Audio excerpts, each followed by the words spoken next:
For heaven's sake, Julia, you're not folding those napkins properly.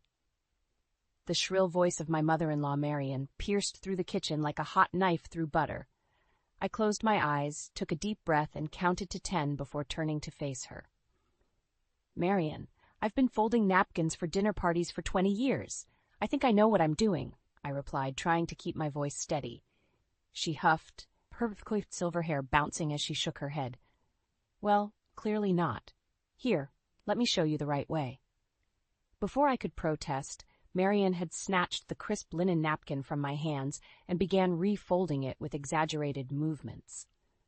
I bit my tongue, reminding myself that she was still grieving. It had only been 3 months since her husband Frank had passed away, and Brian had insisted she move in with us temporarily. 3 months that felt like 3 years. Mom, leave Julia alone. She's got everything under control, Brian's voice came from the doorway. I shot him a grateful look, but Marian barely acknowledged him. I'm just trying to help, dear. After all, this dinner party is important for your promotion, isn't it? Marian said, her tone sickeningly sweet. Brian sighed. Yes, but... Then we want everything to be perfect, Marian interrupted, beaming at her son. Now, Julia, about the menu, are you sure you want to serve that salmon dish? It's so...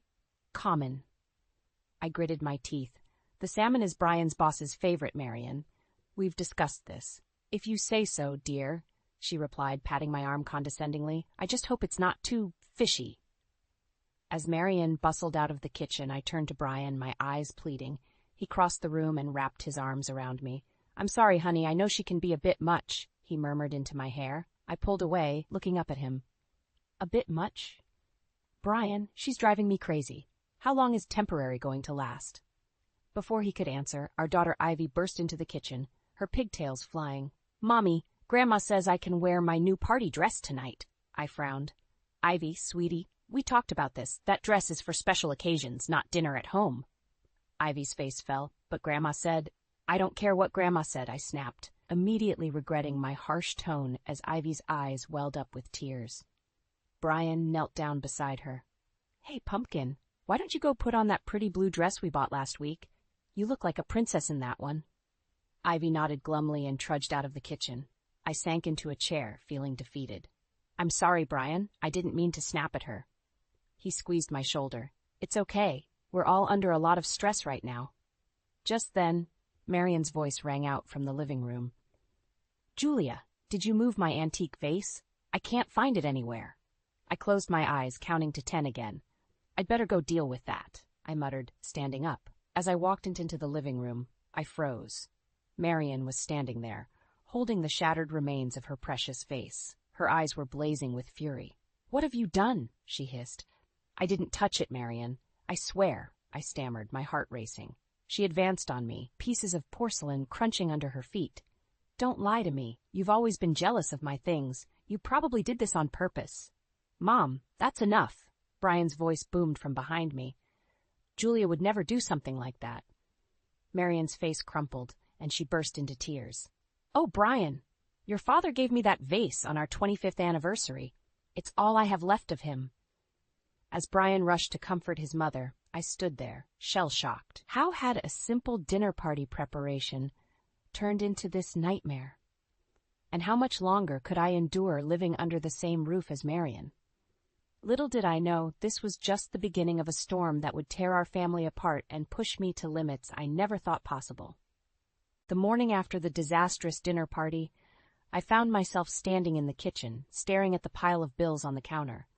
My hands shook as I sorted through them, the numbers blurring before my eyes. How had things gotten so out of hand? Oh, Julia, you're up early. Marian's voice startled me. I quickly gathered the bills, trying to hide them from her prying eyes. Just getting a head start on the day, I replied, forcing a smile. Marian peered over my shoulder. Are those bills? My goodness, there are so many. Brian can't possibly be okay with all this spending. I felt my cheeks burn. Our finances are none of your concern, Marian. She clicked her tongue disapprovingly.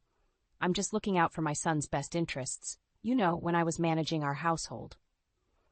Mom, please, Brian interrupted, entering the kitchen. Julia's got it under control. Marian huffed, but retreated to the living room.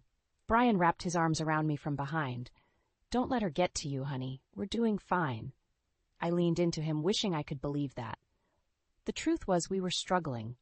Between Ivy's school fees, the mortgage, and now the added expense of having Marion living with us, our savings were dwindling fast. Actually, Brian, I started, turning to face him, I think we need to talk about our budget with your mother here. Mommy. Ivy's excited voice cut through the tension. She bounded into the kitchen, waving a glossy catalog. Look what Grandma gave me. Can we order this dollhouse, please? I took the catalog, my eyes widening at the price tag. Sweetie, this is very expensive. We can't afford. Oh, don't be such a killjoy, Julia, Marion chimed in, following Ivy. Every little girl deserves a beautiful dollhouse. I'd be happy to contribute. I gritted my teeth. Marion, we've talked about this. You can't keep buying Ivy expensive gifts. Well, someone has to spoil her, Marion retorted. Lord knows you're too busy pinching pennies to give her any treats. That's enough, Brian's voice boomed, startling us all. Mom, I appreciate your generosity, but Julia and I make the decisions about Ivy's upbringing. And Julia, can we please discuss our finances in private? Ivy's lower lip trembled. So, no dollhouse? I knelt down, pulling her into a hug. Not right now, sweetheart, but how about we make one together? We can use that big cardboard box in the garage. Ivy's face lit up. Really? Can we start now? After breakfast, I promised, relief washing over me as she skipped away. Marion sniffed. Cardboard, how quaint. I ignored her, turning back to the bills. Brian, we really need to talk about this, he sighed, running a hand through his hair. I know, but can it wait until after work? I've got a big presentation today. Before I could respond, he kissed my cheek and hurried out the door. I stared after him, feeling more alone than ever. Throughout the day, Marion's criticisms continued to pile up. She questioned every purchase I made at the grocery store, scoffed at my attempts to mend Ivy's clothes instead of buying new ones, and even had the audacity to suggest I get a real job to contribute more to the household. By evening, I was at my breaking point. As I stirred a pot of soup, our third meal of leftovers this week, Marion hovered behind me. You know, Julia, she began, her voice dripping with false sweetness, I couldn't help but notice how worn out Brian looked this morning. Perhaps if you were more frugal with the household expenses, he wouldn't have to work so hard. The spoon clattered against the pot as I whirled to face her. That's it, Marion. I've had enough of your constant criticism and meddling. This is my home, my family, and I'm doing the best I can. Marion's eyes widened in shock, then narrowed dangerously. Well, I never. Is this how you repay my son's generosity? By disrespecting his mother? Mommy? Grandma? Ivy's small voice came from the doorway. Why are you yelling? As I looked from my daughter's confused face to Marion's smug one, I realized with a sinking heart that this battle was far from over. In fact, it was just beginning. I woke up with a knot in my stomach, dreading another day of Marion's constant criticism. As I padded downstairs in my worn bathrobe, I heard her voice floating from the kitchen. Honestly, Brian, I don't know how you can stand it. Your wife lounging around in that ratty old thing. In my day, we made an effort to look presentable, even at home. I froze on the stairs, my cheeks burning with humiliation. Brian's response was too quiet to hear, but Marion's shrill laugh cut through the air like a knife. Taking a deep breath, I squared my shoulders and marched into the kitchen. Good morning, I said, forcing a smile. Marion's eyes raked over me, her lips pursed in disapproval. Oh, Julia, I was just telling Brian how a little effort goes a long way in keeping the spark alive in a marriage. I bit my tongue, pouring myself a cup of coffee. Brian cleared his throat awkwardly.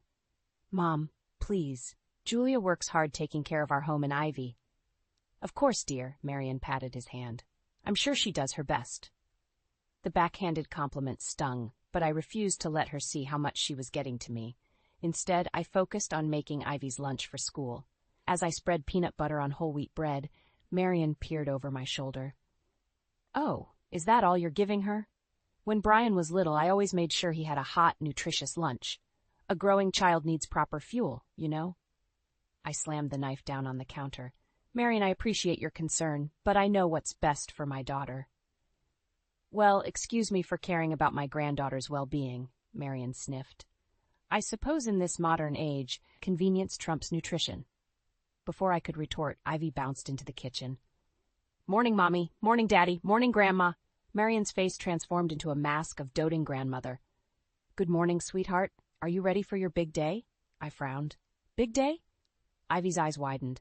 Oh, I forgot to tell you. Grandma's taking me shopping after school for a new outfit for picture day next week. My heart sank. Ivy, honey, we talked about this. We can't afford new clothes right now. You have plenty of nice things to wear for pictures. Marion waved her hand dismissively. Nonsense. Every little girl deserves to feel special on picture day.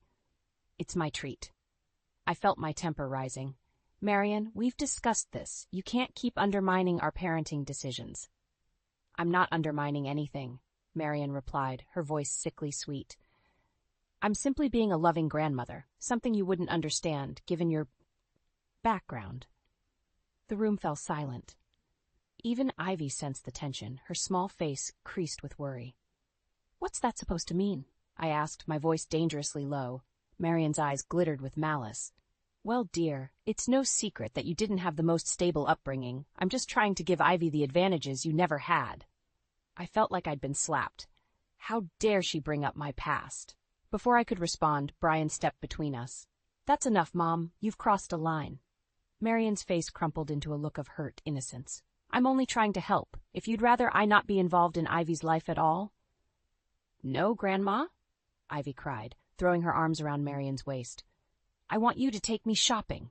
I stood there, feeling utterly defeated. Brian shot me an apologetic look, but I turned away, unable to bear his pity. Fine, I said, my voice hollow. Take her shopping, but this discussion isn't over, Marion. As I walked out of the kitchen, I heard Marion's triumphant whisper to Ivy. Don't worry, darling. Grandma will make sure you have the prettiest dress in the whole school. I clenched my fists, a newfound determination rising within me. This woman had invaded my home, criticized my parenting, and was now trying to buy my daughter's affection. Something had to give, and soon. Little did I know, the worst was yet to come. I stood in the doorway of Ivy's room, my jaw clenched as I surveyed the chaos before me. Scattered across the floor were piles of new clothes, shoes, and toys, all with price tags still attached. In the center of it all sat Ivy, happily playing with a brand-new tablet. Ivy, honey, I said, trying to keep my voice calm, where did all this come from? She looked up at me, her eyes shining. Grandma took me shopping again. Isn't it great, Mommy? My stomach churned. This was far beyond a simple picture day outfit. I picked up a designer dress, the price tag making me wince. Sweetie, this is too much. We can't keep all of this. Ivy's face fell. But Grandma said I deserved it. She said you and Daddy worked too hard to give me nice things. Before I could respond, Marion appeared behind me. Oh, Julia, don't be such a spoilsport. A grandmother is allowed to spoil her only grandchild, isn't she? I whirled to face her. Marion, this is completely out of hand. We can't afford. You can't afford it, Marion interrupted, her voice sickly sweet. I, on the other hand, have the means to give Ivy the life she deserves. The life she deserves? I repeated, my voice rising. What's that supposed to mean? Marion's eyes narrowed. Well, dear, let's be honest. Your humble upbringing hardly qualifies you to understand the finer things in life. I'm simply ensuring Ivy doesn't suffer the same limitations. Her words hit me like a physical blow. I glanced at Ivy, who was watching us with wide, confused eyes. Ivy, sweetheart, can you go downstairs for a bit? Grandma and I need to talk. Once Ivy was out of earshot, I turned back to Marion. How dare you? You have no right to undermine our parenting or make decisions about what Ivy needs. Marion laughed, a cold, brittle sound. Oh, please, I've seen how you struggle to make ends meet. Face it, Julia, you're in over your head. Ivy deserves better than hand-me-downs and budget meals. We provide everything Ivy needs, I hissed. Love, stability, values. Things money can't buy. How quaint, Marion sneered. But in the real world, dear, money talks. And right now, I'm the one with the means to give Ivy a proper future. I felt something snap inside me. This ends now, Marion. I want you out of our house. Her eyes widened in mock surprise. Oh my, such hostility. I wonder what Brian would say if he knew how you were treating his poor widowed mother. As if on cue, I heard the front door open. I'm home, Brian called from downstairs. Marion's face twisted into a triumphant smirk. Well, why don't we ask him? She brushed past me, heading for the stairs. Panic rose in my throat as I followed her. I couldn't let her twist the situation to her advantage. In the living room, Brian was hugging Ivy. He looked up as we entered, his smile fading as he sensed the tension. "What's going on?" Marian's eyes welled with tears. "Oh, Brian, I'm afraid there's been a terrible misunderstanding. Julia seems to think I'm overstepping by buying a few things for Ivy." "A few things?" I sputtered. "Brian, you should see Ivy's room. It's like a department store exploded in there." Brian looked between us, confusion etched on his face. "Mom, we talked about this. You can't keep buying Ivy expensive gifts." "But, darling," Marian simpered, "I'm only trying to help. You work so hard, and Julia, well, she does her best, I suppose." I felt my face flush with anger. "That's it, Brian, I can't do this anymore. It's me or your mother. She has to go." The room fell silent. Brian's eyes widened in shock while Marian gasped dramatically. Ivy, sensing the tension, clung tighter to her father's leg. "Julia," Brian said slowly, "you can't be serious. She's my mother. Where would she go?" I stood my ground, my heart pounding. "I am serious, Brian. This is our family, our home, and I won't let her destroy it." As I looked at the faces around me, Brian's shock, Marian's smug defiance, and Ivy's confusion, I realized I had reached a point of no return. Whatever happened next would change our family forever, and I was ready for it. I sat on the edge of my bed, clutching the small, handmade photo frame Ivy had given me for Mother's Day last year. It wasn't much, just popsicle sticks glued together and decorated with glitter and seashells, but it meant the world to me. Inside was a picture of Ivy and me, both laughing, our faces pressed close together. It was my anchor in the storm Marian had brought into our lives. "Julia?" Brian's voice called from downstairs. "Can you come down for a minute?" I sighed, placing the frame carefully on my nightstand before heading down. In the living room, Brian and Marian sat on opposite ends of the couch, both looking tense. "What's going on?" I asked, my guard immediately up. Brian cleared his throat. "Mom and I have been talking, and we think we've found a solution to make things easier for everyone." Marian nodded, her face a mask of concern. "We know things have been difficult, dear, so I've decided to move out." For a moment, relief washed over me. Then I saw the glint in Marian's eyes, and my stomach dropped. "That's good," I said cautiously. "Where will you go?" Brian shifted uncomfortably. "Well, that's the thing. Mom's found a nice little apartment nearby, but it's a bit more than she can afford on her own, so you're going to help her pay for it," I finished, my voice flat. Marian reached out, patting my hand. "Now, Julia, I know money's tight, but Brian assures me you can manage. After all, with me out of the house, you'll save on groceries and utilities." I pulled my hand away, fighting the urge to scream. "Brian, can I talk to you in private?" "In the kitchen." I rounded on him. "Are you serious? We can barely afford our own bills, and now you want to pay for your mother's apartment?" Brian ran a hand through his hair. "I know it's not ideal, but what choice do we have? We can't kick her out on the street." "She has money, Brian," I hissed. "All those expensive gifts for Ivy, she can afford her own place." "Mom says that was the last of her savings." Brian explained, "She was just trying to do something nice for Ivy before." I cut him off. "Before what? Before she guilted us into supporting her?" Brian's face hardened. "That's not fair, Julia. She's my mother. I can't abandon her." "And what about us?" I asked, my voice breaking. "What about our family?" Before Brian could answer, we heard a crash from the living room. We rushed back to find Marian on the floor, Ivy's photo frame shattered beside her. "Mom!" Brian cried, helping her up. "Are you okay?" Marian whimpered, leaning heavily on him. "Oh, I'm so clumsy. I was just trying to look at that lovely picture of Ivy, and I must have lost my balance." I knelt, carefully picking up the pieces of the frame. My heart sank as I realized it was beyond repair. "I'm so sorry, dear," Marian simpered. "I know how much that meant to you, but really, it was just a childish craft. Perhaps now you can get a proper frame for that beautiful photo." I looked up, meeting Marian's eyes. In that moment I saw the truth, the calculated malice behind her innocent act. She hadn't fallen. She'd destroyed my precious gift on purpose. "Julia?" Brian's voice was concerned. "Are you all right?" I stood slowly, the broken pieces of the frame clutched in my hands. "No," I said quietly. I turned to Brian, my decision made. "I want her gone, Brian. Not to an apartment we pay for. Gone. Or I swear, I'll take Ivy and leave myself." The room fell silent. Brian looked shocked, Marian's face a mix of triumph and fear. and in the doorway stood Ivy, her eyes wide and brimming with tears.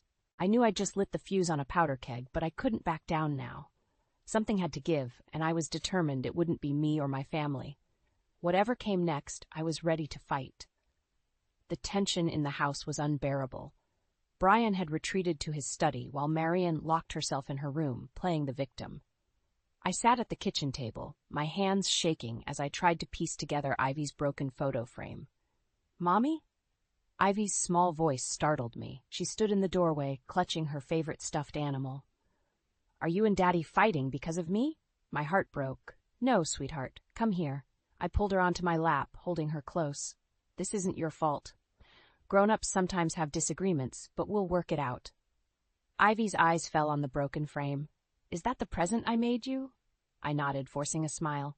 "Yes, but don't worry. I'll fix it." Her little face scrunched up in confusion.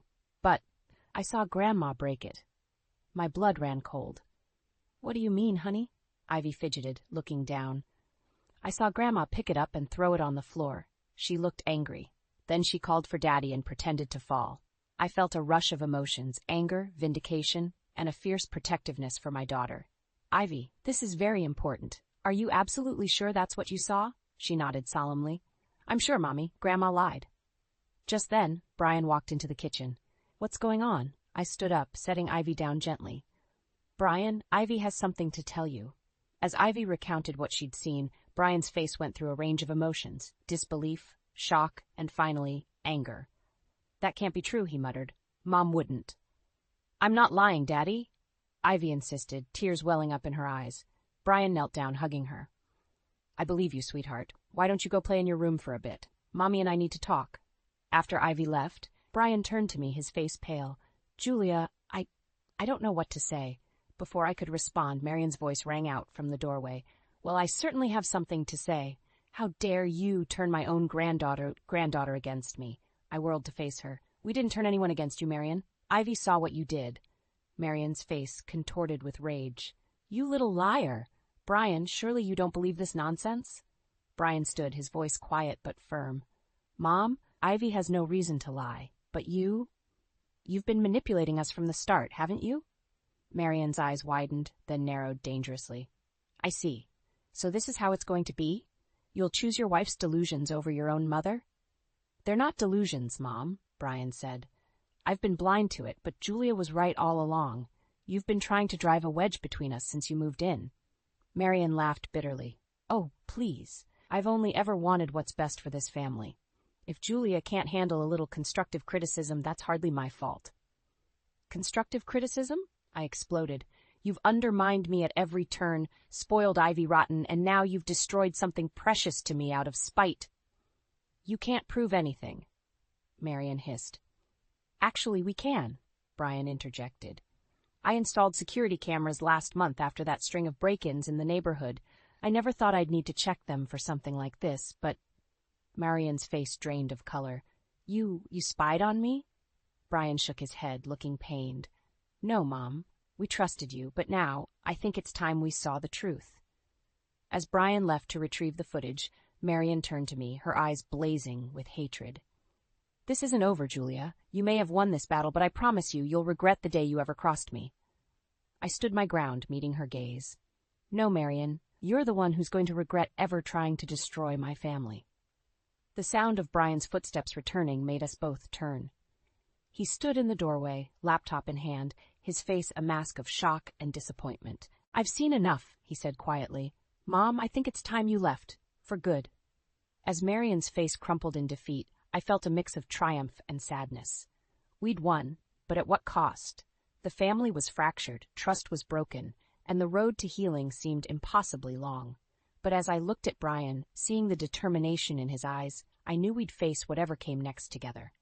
The storm wasn't over, but for the first time in months, I could see a glimmer of hope on the horizon. The silence in the house was deafening. Brian sat at the kitchen table, his head in his hands, while I paced the floor, my mind racing. Marian had locked herself in her room after Brian's ultimatum, and we could hear her muffled sobs through the walls. "What are we going to do?" I asked, my voice barely above a whisper. Brian looked up, his eyes red-rimmed. "I don't know, Julia. I never thought. I mean, she's my mother. How could she do this to us? Before I could respond, we heard a crash from upstairs, followed by Ivy's scream. We bolted up the stairs, our hearts pounding. Ivy stood in the hallway, tears streaming down her face, pointing at Marion's room. "Grandma's throwing things," she cried. Brian tried the door, but it was locked. "Mom," he shouted, pounding on the wood. "Open the door." Another crash, followed by the sound of breaking glass. I pulled Ivy close, shielding her. "Brian, we need to get in there. She might hurt herself." He nodded, then stepped back and kicked the door. It splintered open, revealing a scene of chaos. Marion stood in the middle of the room, surrounded by broken knickknacks and torn photos. In her hand, she clutched a small object I couldn't quite make out. "Mom," Brian said softly, approaching her like she was a wounded animal. "Put it down. Let's talk about this." Marion's eyes were wild, darting between us. "Talk? There's nothing to talk about. You've made your choice. You've chosen her over your own mother." I stepped forward, still holding Ivy. "Marion, please. This isn't about choosing sides. We just want what's best for everyone." She laughed, a harsh, bitter sound. "What's best? You want to throw me out on the street after everything I've done for this family." "Everything you've done, I couldn't hold back anymore. You've done nothing but criticize and undermine me since the day you moved in. You've tried to turn my own daughter against me." Marion's face contorted with rage. "You ungrateful little." She raised her hand, and I finally saw what she was holding. A small, ornate letter opener that had belonged to her late husband. Brian lunged forward, grabbing her wrist. "Mom, stop! This isn't you!" As they struggled, I pushed Ivy behind me, my heart racing. Suddenly, Marion wrenched free, the letter opener slicing through the air. I felt a sharp sting on my cheek, and warm blood trickled down my face. The room fell silent. Marion stared at the blood on the letter opener, her face a mask of shock. Brian looked between us, horror etched on his features, and behind me, Ivy began to sob. "Oh, God," Marion whispered, the letter opener clattering to the floor. "What have I done?" Brian moved quickly, grabbing a towel and pressing it to my cheek. "Julia, are you okay? We need to get you to a hospital."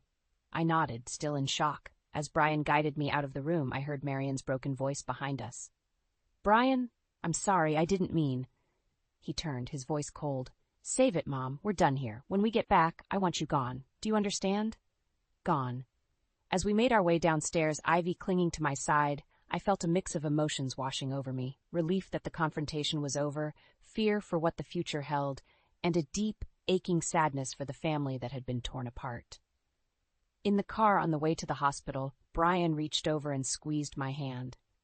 "I'm so sorry, Julia, for everything. I should have seen it sooner. I should have protected you and Ivy." I squeezed back, wincing at the pain in my cheek. "We'll get through this, Brian. Together." As we drove into the night, I knew that while one chapter of our lives was ending, another was just beginning. The road ahead would be difficult, but for the first time in months, I felt hope blooming in my chest. Whatever came next, we would face it as a family, stronger and more united than ever before. 6 months had passed since that fateful night. The small scar on my cheek had faded, but the emotional wounds were still healing. As I stood in our freshly painted living room, I couldn't help but marvel at how much had changed. The doorbell rang, startling me from my reverie.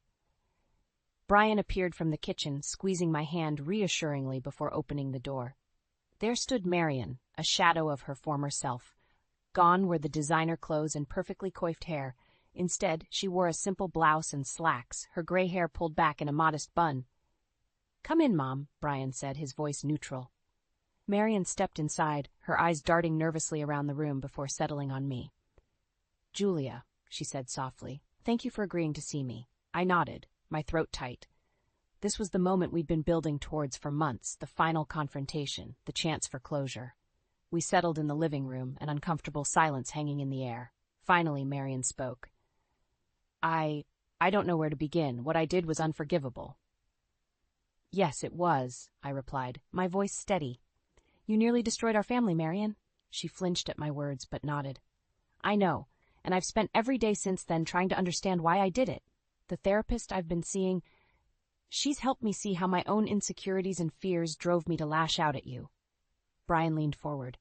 "That's no excuse, Mom. You hurt Julia. You manipulated Ivy. You—" "I know," Marion interrupted, tears welling in her eyes. I know, and I'm so sorry. I've been working hard these past months. I got a job at the local library. I've been volunteering at the senior center. I'm trying to be a better person, to make amends. I studied her face, searching for any sign of the manipulative woman who had tormented me for so long. Instead, I saw genuine remorse and a deep, aching sadness. Marian, I said slowly, I appreciate your apology. But you have to understand, trust isn't rebuilt overnight. It will take time, a lot of time, before we can even think about having you back in our lives in any significant way. She nodded, wiping away a tear. I understand. I don't expect forgiveness, Julia. I needed you both to know how sorry I am, and that I'm committed to changing. Just then, we heard the patter of small feet. Ivy appeared in the doorway, her eyes widening at the sight of her grandmother. Grandma? She said hesitantly. Marian's face softened. Hello, sweetheart. You've grown so much. Ivy looked at me, uncertainty in her eyes. I nodded, giving her permission to approach. She walked over to Marian, studying her carefully. You look different, she said. Marian smiled sadly. I am different, Ivy. I've learned a lot about being kind and respectful. I'm sorry for the way I behaved before. To my surprise, Ivy reached out and patted Marian's hand. It's okay, Grandma. Mommy says everyone makes mistakes sometimes. The important thing is to learn from them. I felt a lump form in my throat at my daughter's wisdom. Brian caught my eye, a mix of pride and love in his gaze. As Marian prepared to leave, she turned to us one last time. I know I have no right to ask this, but is there any chance someday that we might be able to start over? Brian and I exchanged a look. After a moment, I spoke. We can't make any promises, Marian. But if you continue on this path, if you truly commit to change, maybe, someday, we can try to build a new relationship, a healthier one. Marian nodded, a glimmer of hope in her eyes. Thank you. That's more than I deserve. As we watched her drive away, Brian wrapped his arm around me. You okay? He asked softly. I leaned into him, feeling the strength of our bond. I am. For the first time in a long time, I really am. Ivy tugged at my hand. Can we have ice cream now? Brian and I laughed, the tension finally breaking. As we headed to the kitchen, I realized that this wasn't just an ending, it was a new beginning. We had weathered the storm, emerged stronger, and now, finally, we could start to rebuild. Not just our family, but ourselves. And that, I realized, was the sweetest revenge of all. Living well, on our own terms, free from the shadows of the past.